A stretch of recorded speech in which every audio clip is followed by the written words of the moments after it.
Boss Marathi season 5चा आज भाऊचा धक्का जो आहे तो खूप असा एंटरटेनिंग भाऊचा धक्का होता, कारण गणेश उत्सव साजरा जो आहे तो घरामध्ये करण्यात आला.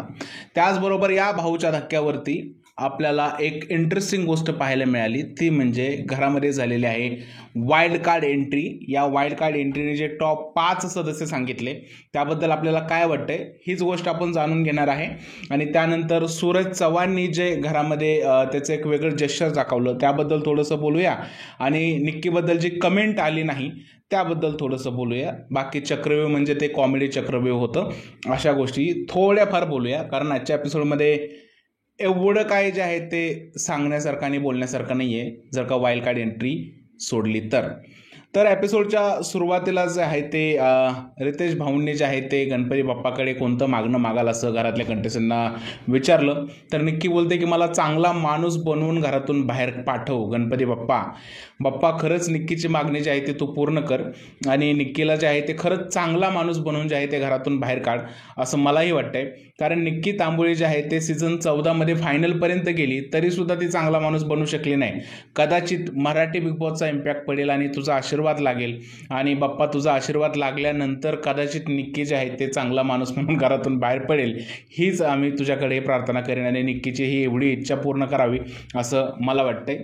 त्यानंतर सूरज बोलतोय की जे काय मिळाले ते मला गणपती बाप्पामुळे मिळाले, गणपती बाप्पासाठी मी काही करायला तयार आहे. त्याने एक किस्साही सांगितला की मंडळाचा गणपती बसवायला आमच्याकडे पैसे नव्हते तर मी गौंडेच्या हाताच्या खाली कामाला गेलो आणि तिकडे 2-2 हजार रुपये कमवले आठवड्याला, आणि त्या पैशातून मी वाजत गाजत जो आहे तो मंडळाचा गणपती बसवला.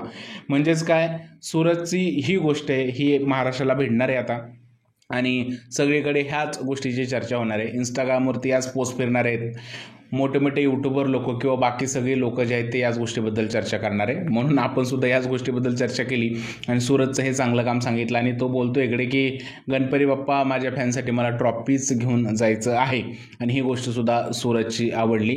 रितेश भाऊंनी घरामध्ये मोदक पाठवले ते, त्यातला पहिला मोदक जो आहे तो त्यांनी गणपती बाप्पा पुढे ठेवला, आणि नंतर जो आहे तो मोदकाचा प्रसाद जो आहे तो त्यांनी खाल्ला. आता हे सूरजचं जेस्चर जे आहे ते खरंच खूप छान वाटलं मला. चव्हाणला ज्या गोष्टी कळतात आहे त्या बाकी कोणालाही कळत नाही, कारण बाकी लोकांनी जे आहे ते मोदक पकडला आणि डायरेक्ट स्वतः जे आहे ते खायला सुरुवात केली, पण सूरजने पहिला मोदक बाप्पाला दिला आणि त्याच्यानंतर तो मोदक त्याने खायला सुरुवात केली. तर ही सुद्धा एक सूरजची चांगली गोष्ट आणि चांगलं जेस्चर जे आहे ते आपल्याला पाहायला मिळालं, आणि ही गोष्ट संपूर्ण महाराष्ट्राचं मन जिंकणार आहे हे मात्र खरं आहे. त्यानंतर उत्कर्ष शिंदे आले आणि उत्कर्ष शिंदेने सूरजला एक प्रॉमिस केलं की शिंदेशाही जे आहे ते तुझ्यासाठी गाणं बनवतील, आणि तू जसं कोंबडी पळालीवरती नाचलास तसं तुला नाचवतील, आणि तुझ्यासाठी आनंद शिंदे हे गाणं म्हणतील. हे त्यांनी जे आहे ते सूरजला प्रॉमिस केलेलं आहे. त्यानंतर रितेश भाऊंनी कमेंट वाचून दाखवल्या. कमेंट ह्या सगळ्या पॉझिटिव्ह होत्या, सगळ्यांसाठी कमेंट आल्या, पण निक्कीसाठी कमेंट आली नाही. आणि रितेश भाऊंनी सांगितलं की तुमच्यासाठी एकही पॉझिटिव्ह कमेंट आली नाही आहे. अशी कशी आली नाही रितेश भाऊ पॉझिटिव्ह कमेंट? इकडे जे निक्कीचे फॅन्स जे आहेत माझ्या व्हिडिओच्या खाली येऊन पॉझिटिव्ह कमेंट करतात ना की निक्कीमुळे शो चालतोय, निक्कीमुळे सगळे, अशा कमेंट तुम्ही दाखवू शकत होता की, पण आता ते तुम्हाला दाखवायचं नव्हतं, कारण अशा कमेंट तुम्ही दाखवले तर निक्की अजून काहीतरी राडे करेल हे तुम्हाला माहीत होतं, म्हणून कदाचित तुम्ही त्या कमेंट दाखवल्या नसतील. पण आहेत निक्कीचे चाहते सुद्धा आहेत, आणि ते जे आहेत ते निक्कीच्या बाबतीत चांगले कमेंट करत आहेत. पण निक्कीची जी काही वागणूक आहे घरामध्ये ती वागणूक बघून आम्हाला तर चांगलं वाटत नाही आहे, म्हणजे मोस्टली लोकांना चांगलं वाटत नाही आहे. पण जे हिंदी बेल्टमधली निक्कीचे सपोर्टर आहेत त्यांना मात्र निक्की ज्या गोष्टी करते त्या गोष्टी आवडतात आहे, म्हणून कदाचित जे आहेत ते अशा प्रकारच्या कमेंट करत असतील.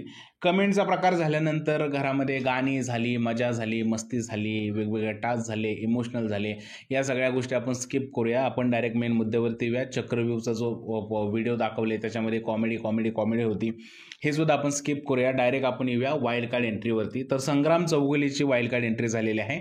काल आपल्याला नाव कळलं होतं, नाव म्हणजे काय, काल काय आपल्याला 1 महिना झाला नाव समजलं ऑलमोस्ट की संग्राम चौगुले येणार आहे, आणि आपण जे आहे ते काल व्हिडिओमध्ये तुम्हाला सांगितलं होतं की ते चौगुले येणार आहेत.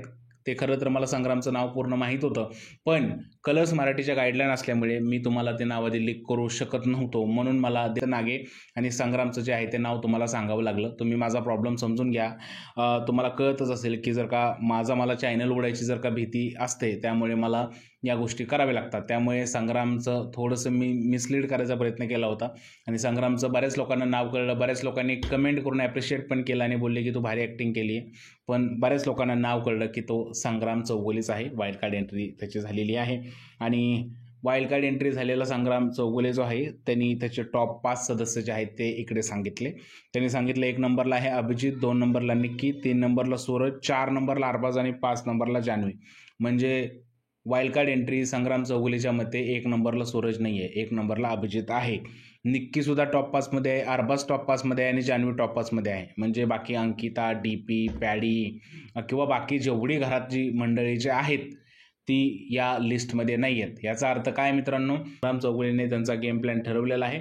कसं खेळायचं कसं नाही खेळायचं ते ठरवून आलेले आहेत आणि त्यांनी ते टॉप 5 जे आहेत ते सदस्य त्यांचे सांगितलेले आहेत.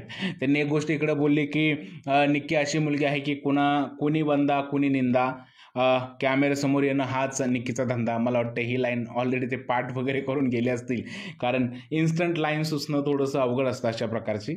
पण ठीक आहे, जे त्यांचं मत आहे ते त्यांनी मांडलेलं आहे. त्यांची वाईल्ड कार्ड एंट्री झालेली आहे आणि उद्याच्या भागामध्ये ते तुम्हाला दिसतील घरात प्रवेश करताना.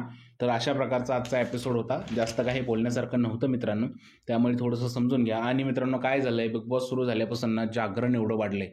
माझे डोळे बघा तुम्ही, किती मला त्रास होतो आहे. मला असं वाटतं की मला जागरणामुळे वेगवेगळे जे आहे ते त्रास व्हायला चालू झालेत. त्यामुळे तब्येत जे आहे ते डाऊन आहे थोडीशी. त्यामुळे जास्त लांब खेचत नाही आहे हा व्हिडिओ, समजून घ्या. भावना पोचल्या असतील माझ्या तुमच्यापर्यंत. आजचा रिव्ह्यू इथेच थांबूया. उद्या संग्राम घरामध्ये काय करतोय हे पाहूया. भेटूया उद्याच्या व्हिडिओमध्ये. तोपर्यंत भारत माता की जय.